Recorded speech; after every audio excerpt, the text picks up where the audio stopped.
आश्रमों में कभी जाओ तो कई जगह आश्रमों में बाहर पत्थर लगा रहता है।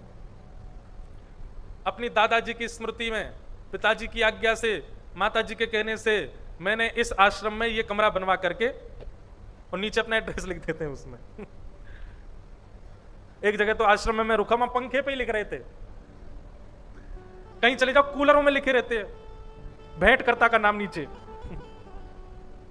घड़ियों में लिखे रहते हैं, बड़े बड़े मंदिरों में देखो, बिहारी जी के मंदिर में देखा मैं, इतनी बड़ी घड़ी लगी, उसमें नीचे लिखा भेंटकर्ता नाम जे काय को।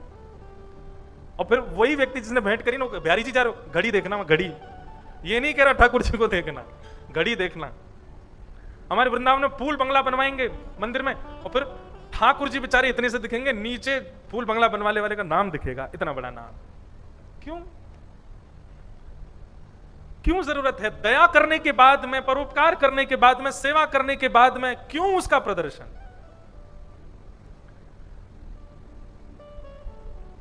कई लोग मुझे ही पकड़ लेते हैं, बोले आप कथा का ही प्रदर्शन कर रहे हो, सब जगह दिखा रहे हो, देखो यहां कथा चल रही है ऐसे। अरे हमारी कथा कहने से या हमारी कोई सेवा करने से और उसको बताने से 4 लोगों के मन में करने का भाव आ जाए तो वो तो ठीक है ना। सत्यम नास्ति, तपह नास्ति, शौचम नास्ति, दया नास्ति, दया नहीं है, और दानम नास्ति, दान भी नहीं करते हम।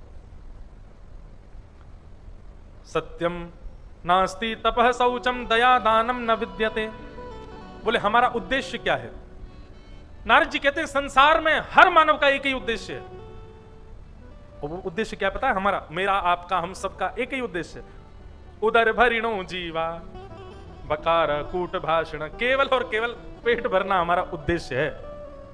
हम कथा सुना रहे हैं, इसके पीछे भी कहीं ना कहीं सूक्ष्म उद्देश्य यही है कि कथा से हमारा घर भी चलेगा, हमारा तन भी चलेगा, आपका उद्देश्य भी यही है, सबका यही उद्देश्य है। हमारे मूल उद्देश्य में ठाकुर जी है ही नहीं, मूल उद्देश्य में केवल और केवल ये उदर भरना, पेट भरना।